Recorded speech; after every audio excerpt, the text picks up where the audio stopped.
আমি এখন আছি বেইলি রোডের স্ট্রিট ফুড মার্কেট। এখানে হচ্ছে অনেক স্ট্রিট ফুড পাওয়া যায়। আর আমি এখন যে স্ট্রিট ফুডের কথা বলবো সেটা হচ্ছে সুশি।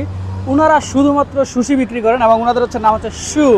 কোথায়? আমাদের লোকেশন হচ্ছে বেইলি রোড গার্লস গাইডের ঠিক অপোজিটে আমাদের লোকেশন। আগস্টের 18 তারিখ থেকে সুশি বিক্রি করা শুরু করেছি স্ট্রিটে ফর দ্য ফার্স্ট টাইম। খুবই রিজনেবল প্রাইসে আমরাই প্রথম সুশি বিক্রি করতে। আমাদের কাছে মেইনলি হচ্ছে মাকি সুশি পাওয়া যায়। মাকি মিন্স রোল, জাপানিজ ভাষায় মাকিকে রোল বলা হয়। আমরা chicken maki sushi, crab maki sushi and sashimi পর্যন্ত সেল করে থাকি। তো সব কিছু আপনার সাথে লাইভ মেড হবে। মেনলি সুশি বানাতে মেইন লাগে সুশি রাইস। আমরা জ্যাসমিন অ্যান্ড লোটাসের সুশি রাইস ইউজ করি। Rice vinegar, normal vinegar, alkaline vinegar and হচ্ছে sugar syrup, sugar, sesame oil and sesame seeds. আপনারা কি বাংলাদেশি কাস্টমারদের টেস্টের সাথে সুশি কাস্টমাইজ করেছেন কিনা? হ্যাঁ, আমরা অবশ্যই বাংলাদেশি কাস্টমার টেস্টের সাথে সুশি ইমপ্রুভ করেছি। বিকজ বাঙালিরা যেহেতু র খাবার পছন্দ করে না, অ্যান্ড সুশি হচ্ছে কি র ফুড, তো আমরা প্রত্যেকটা সুশি সাসোতে করে বিক্রি করি। সাসোতে মিন্স হচ্ছে গিয়ে সিজনিং, অ্যান্ড এটা হচ্ছে গিয়ে ভালোভাবে গার্লিক পেস্ট, অনিয়ন পেস্ট দিয়ে রান্না করে দেন সুশিটার ইনগ্রিডিয়েন্টসগুলো রেডি করা হয়। আপনাদের কোন সুশিটা মোস্ট পপুলার? আমাদের best and most popular sushi হচ্ছে আমাদের ক্র্যাব সুশি।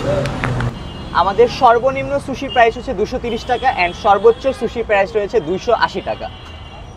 আমাদের ফেসবুক পেজের নাম হচ্ছে সু সুশি।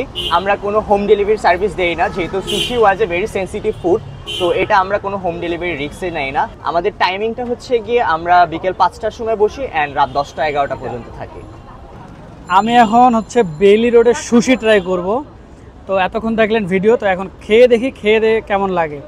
তো এই কাঠি দিয়ে তো কখনো ধরতে পারি না, তারপর চেষ্টা করে দেখি ধরতে পারি কিনা। ধরতে পারছি, বিসমিল্লাহ, খেয়ে দেখি।